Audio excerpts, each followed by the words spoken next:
항공편 또는 기차를 이용하는 분들은 코로나19 백신 접종 완료 인증을 곧 해야 할 것으로 보입니다.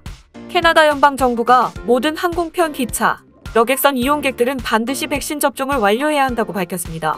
정확한 기한은 아직 공개되지 않았습니다. 오마르 아라브라 교통부 장관은 백신 알레르기 반응 등이 있거나 하는 이유로 백신 접종을 할 수 없는 분들은 상황에 따라 사전 코로나19 검사 등 다른 조치를 통해 선별할 것이라고 전했습니다. 해당 업종에 근무하는 사람들도 반드시 백신 접종을 완료해야 합니다.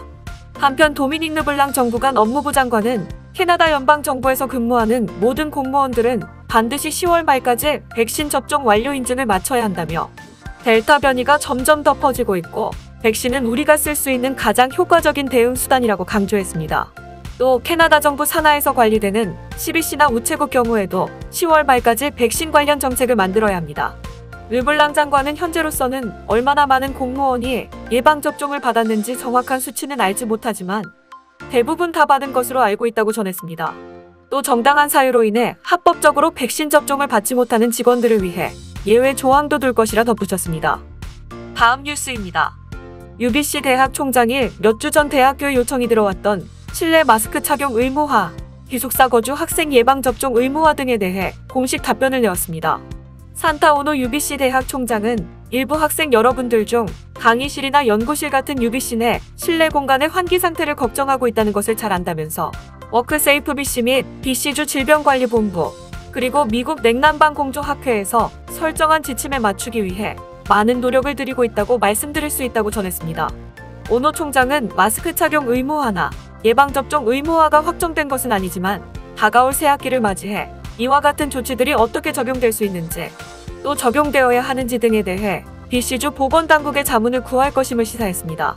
오노 총장은 학생들의 우려를 잘 알고 있기 때문에 BC주 정부와 이 부분들에 대해 논의할 계획이라며 UBC 교직원들, 학생들 등 모두가 안전하고 건강하게 다시 학교를 다닐 수 있게 철저하게 신경 쓰겠다고 설명했습니다. 마스크 착용 의무화나 기숙사 거주 학생 예방접종 의무화 등 여러 코로나19 방역 지침에 대한 자세한 정보는 수주안으로 공개될 예정입니다. 다음 뉴스입니다. 스탠리 파크에서 계속해서 코요테 습격이 끊이지 않고 있습니다. 지난 10일 5세 어린이가 스탠리 파크 내 프로스펙트 포인트에서 코요테의 습격을 받았는데요. 해당 사건이 벌어진 지 이틀 만인 12일 저녁에 또 다른 인명피해가 발생하였습니다. BC주 동물보호기구 측에 따르면 이번 사건의 피해자는 성인 여성으로 오후 7시경 브리달 패스를 따라 조깅을 하다가 뒤에서 코요테의 습격을 받은 것으로 알려졌습니다. 10일에 일어난 사건과 같은 지역에서 일어나 동일 코요테의 소행으로 보고 있습니다. BC주 동물보호기구 측은 조깅을 하던 여성 뒤로 접근해 다리를 물었다며 다행히 경미한 부상에 그쳤다고 설명했습니다. 이어 스탠리 파크 인근에 사시는 주민분들은 새벽이나 저녁에 방문을 자제하길 바라며 만약에 방문하실 경우에는 주의를 잘 살피시고 이 지역에 호전적인 코요테가 있다는 사실을 명심하시길 바란다고 당부했습니다. BC주 동물보호기구 측은 사람에게 호전적인 특정 코요테를 생포하기 위해 출몰이 잦은 지역에만 덫을 놓고 있으며 만약 다른 일반 코요테가 생포되었을 경우 그대로 방생할 계획입니다. 현재 안전하게 목표 코요테를 생포하기 위해 각 분야 전문가들과 협업하고 있습니다. 만약 사람에게 호전적인 코요테를 스탠리 파크에서 조우하셨다면 1-877-952-7277로 제보해 주시기 바랍니다. 다음 뉴스입니다. 8월 16일 월요일 오전 온타리오 주정부는 526명의 코로나19 1일 확진자가 발생했다고 발표했습니다. 이로써 지난 주말인 일요일에 511명, 금요일에 510명에 이어 5일 연속 500명 이상의 확진자 수가 발표되었습니다. 그중 353명은 백신을 한 번도 맞지 않았으며 60명은 1차 백신 접종을 받은 것으로 밝혀졌습니다.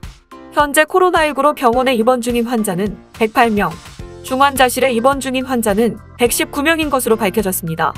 크리스틴 엘리엇 보건부 장관은 트위터를 통해 어제 저녁 8시 기준 2021만 3,876번의 백신 접종이 완료되었다고 밝혔습니다. 현재 12세 이상의 온타리오 주민 중 81.5%는 1차 백신을 접종하였으며 73.5%는 2차 접종까지 모두 마친 것으로 나타났습니다. 또한 현재까지 온타리오의 코로나19 확진자 수는 55만 6,087명으로 집계되었습니다. 다음 뉴스입니다. 신종 코로나 바이러스가 전 세계를 1년 넘게 강타하며 재택근무가 새로운 일상이 된 가운데 글로벌 기업 구글이 코로나19 유행이 끝난 뒤에도 재택근무가 가능하도록 사내 정책을 바꾸겠다고 발표했는데요. 하지만 재택근무자의 자택 위치에 따라 월급 조정이 있을 것이라 전에 논란이 되고 있습니다. 구글은 원래 출근해야 하는 사무실과 자택 사이의 거리에 따라 급여를 차등 삭감한다고 설명했습니다. 이때 급여 삭감률은 최대 25%에 달하는 것으로 알려졌습니다. 로이터 통신에 따르면 뉴욕에서 열차로 1시간가량 떨어진 코네티컷주 스탠퍼드에 사는 직원은 재택근무 시 15% 삭감된 임금을 받는다며, 반면 뉴욕에 거주하면서 재택근무를 할 경우 임금은 삭감되지 않는다고 전했습니다. 이러한 급여 차등 지급은 구글이 각 근무 직종 물가를 산정해 거기에 맞는 급여를 책정하기 때문인 것으로 알려졌습니다. 즉, 재택근무를 할 경우 자택이 근무지가 되어 그 동네 물가에 맞춰 급여가 정해지는 것입니다. 구글 측은 당사는 원래 근무지에 따라 급여를 정했고 근무지 기준 최고 수준 급여를 지불해왔다며, 재택근무는 결국 근무지가 자택이 되기 때문에 그에 맞게 급여를 재조정하는 것이라 전했습니다. 이와 같은 구글의 새 임금 체계는 미국 내 직원을 대상으로 우선 시행할 예정입니다. 이러한 근무지 물가 기준 급여 산정은 구글뿐만 아니라 마이크로소프트, 페이스북, 트위터 등 여러 대기업들도 개편 중인 임금 체계인데요. 이에 대해 근로자들의 반응은 재택만 가능하면 임금 삭감도 받아들이다는 파와 임금 삭감을 불합리하다는 파로 나뉘었습니다. 재택근무 시 임금 삭감 찬성파는 재택근무지의 생활비가 저렴하고 가족들과 더 많은 시간을 보낼 수 있고 개인 시간을 보내기에도 더 좋다는 이유 등을 댔으며, 반대로 편도로 2시간씩 걸려서 출퇴근을 해야 해 효율성을 위해 재택을 신청했는데 급여가 삭감되는 것은 불합리한 것 같다고 주장하였습니다. 다음 뉴스입니다. 미국 질병통제예방센터가 면역력이 약한 사람들은 코로나19 백신을 추가로 접종해야 한다고 권고했습니다. 로셸 월렌스키 미국 질병통제예방센터 국장은 미국 식품의약국의 결정을 따르는 이번 미국 질병통제예방센터의 공식 권고는 코로나19에 가장 취약한 사람을 포함한 모든 사람들이 백신 접종으로 최대한의 보호를 받도록 하는데 중요한 조치라고 말했습니다. 이어 장기 줄기세포를 이식받은 사람, 인체 면역 결핍 바이러스 감염자, 항암 치료를 받고 있는 환자, 면역 체계를 약화하는 약물을 복용 중인 사람 등이 이번 권고의 대상이라고 덧붙였습니다. 그러나 이러한 특정 취약군 외에 일반인들에게는 백신 추가 접종을 권고하지 않는 것으로 알려졌습니다.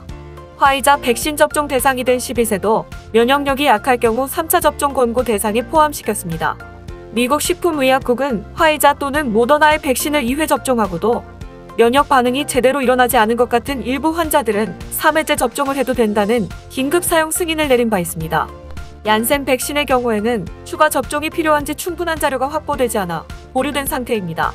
예방접종자문위원회는 면역력 취약군에게 3차 접종을 권장하면서도 다만 누가 언제 추가 백신을 맞을지는 최종적으로 환자와 의사가 결정해야 한다고 전했습니다.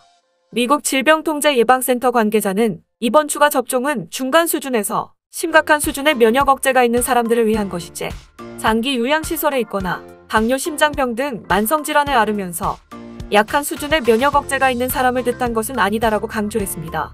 존스 호킨스 대학의 최근 연구에 따르면 면역력이 약화된 사람은 코로나19 백신 예방 접종 후에도 일반 접종자에 비해 코로나19에 걸려 병원에 입원하거나 사망할 가능성이 485배 높은 것으로 나타났습니다.